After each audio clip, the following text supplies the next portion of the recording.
Update 2. Cheating ex-fiance keeps coming to my door. Thank you everybody again for all your great advice. After the feedback on my last post I realized that maybe I misread the situation with her father. He has always been great to me, and I have a lot of respect for him. I decided to give him a call and just talk to him. You guys were right. His leading questions to me was because he was trying to find out if there was any chance of me going back to his daughter. He said he was hopeful for that, and that I was good for her, even though he said she didn't deserve me. That made me feel really good about myself for a while, that he recognized that. The reason he was smiling when he talked about his daughter was the culmination of a lifelong argument with his wife about her parenting style. He had told her so many times over the years that letting her daughter get away with things, spoiling her, not giving her discipline etc., this would have severe negative consequences in the future. His biggest regret with his daughter was letting his wife overrule him on this. He was smiling and being gleeful in anticipation of telling his wife he was right.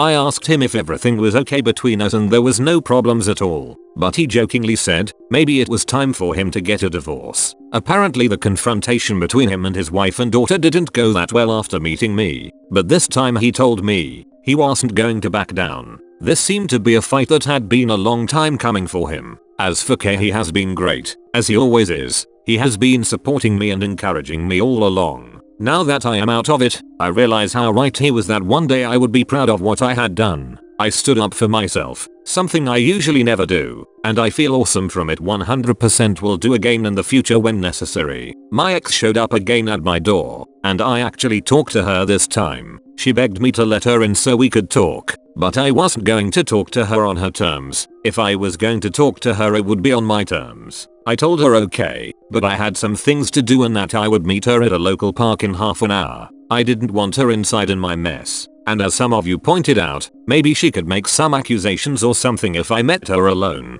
Strangely enough I wasn't nervous. Felt kinda good actually. For once in my life I felt pretty sure of myself. Anyways, I went to the park. She was there crying. I sat down. We had some meaningless small talk. She tried to interrogate me about what me and her father talked about. I told her that was private between me and him and frankly, none of her business. I was starting to get bored so I asked her what she wanted to talk about. She then went into this hour-long tirade about how sorry she was. She loved me so much. How wrong it was. How she hurt me. Yada yada. She begged for me to consider reconciling. She would do anything. I told her I forgive her because I don't want to carry that anger, hatred and hurt anymore. But no. Getting back together? That is never going to happen. People who love other people don't do what she did to me. Her actions prove beyond any doubt that she is not a nice person. Nice people don't do what she did. I can never trust her again. I told her I want to live my life with a nice person that I can trust. A person that appreciates and loves me. And due to her actions she is no longer a viable candidate for that role in my life.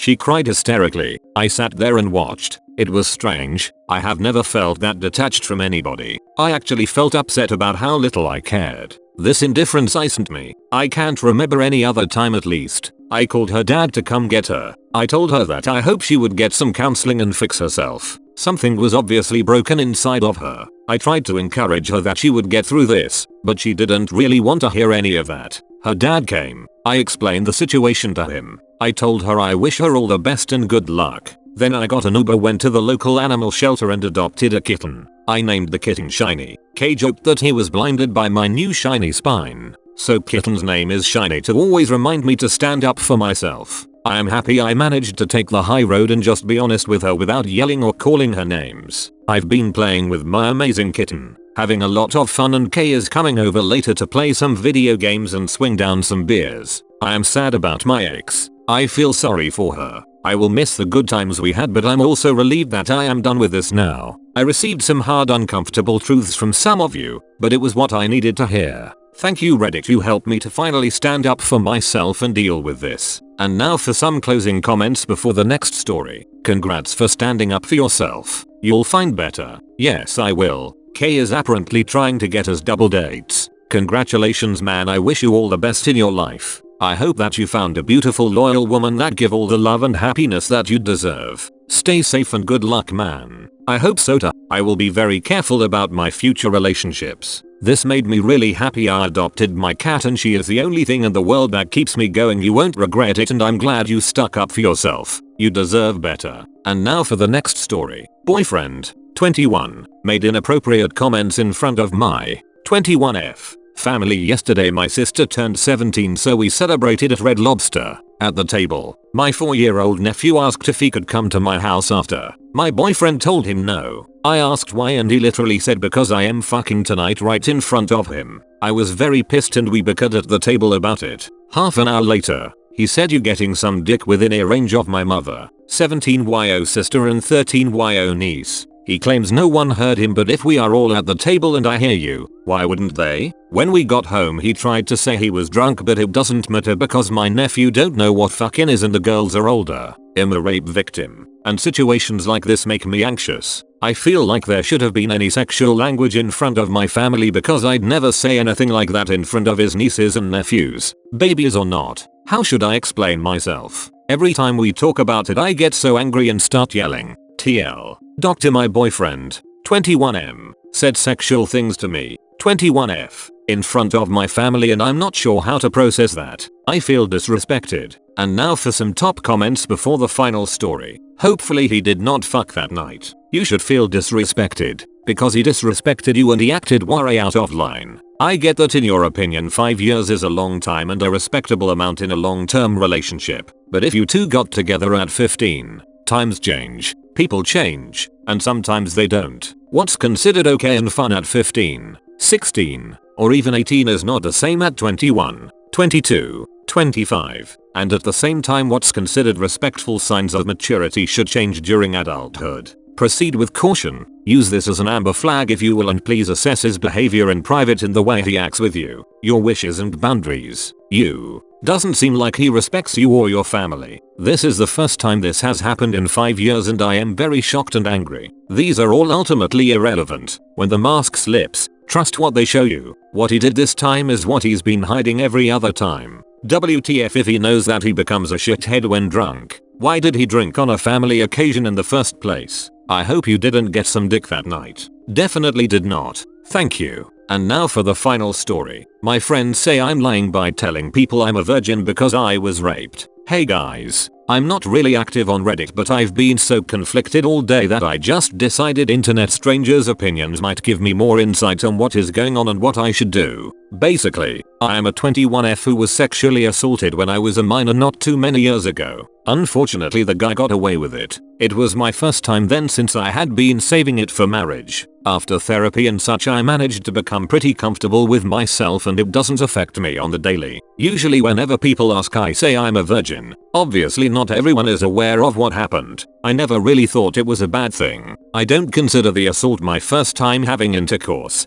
I consider it a literal assault. My friends on the other hand, found it pretty rude and misguiding that I say this. They confronted me yesterday and told me that I was lying to people and potential boyfriends by making them think I am actually a virgin. I'm starting to feel bad about it because what they said is true. Despite the fact I feel like I am a virgin, it's not a fact. I have to see them today as well and I'm not sure how to act. Should I talk to my friends about it? Will I seriously fuck up relationships with potential boyfriends by saying so? With my previous boyfriend, he completely understood after I told him what happened. Note, it's not like I go around screaming I'm a virgin or flexing on others. If I'm asked I just say so. And now for some top comments. Please find better friends. These ghouls make mean girls look like little angels. I'm also curious why and how this even became a discussion topic. Sure, when I was in college, we knew each other's V-card status, but I can't picture any of us telling a rape victim she wasn't portraying herself properly. It's none of their damn business. I also think you're handling the boyfriend issue the only way you can. This is very personal info,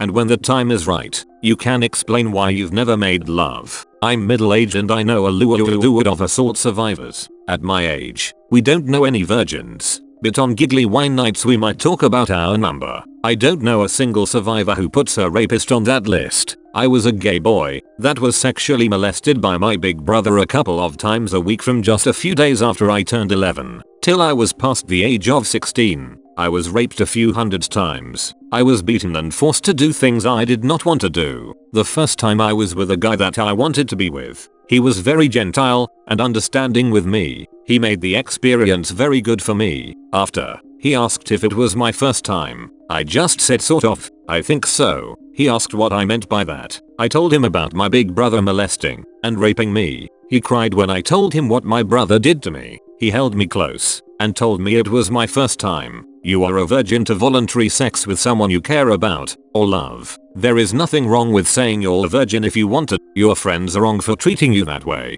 Virginity is something that is overvalued by many people. A man that is too concerned with you being a virgin is not actually good enough for you. If it's important for you to save it for marriage, that is fine. Do what is right for you. Just don't impose that on others or think less of them if they had sex with someone they cared about before marriage. We are all different. What is right for one person may not be right for another. I do think that if you are getting very close to a boyfriend and potential husband, it would be best if he knew about the fact you have been raped at some point that you decide is right. It will help him to be a little more understanding. A good man will still love you and will be understanding. Thanks so much for replying with your own thoughts and experiences. I really appreciate your words and will definitely take them into consideration. Your friends are the worst kind of people and you should get far away from them fast. I'm so sorry that this happened to you. It was not sex and you are still a virgin. Don't let anyone tell you any different. So what do you guys think? Leave your comments down below and don't forget to like, subscribe and turn on the bell notification for future videos.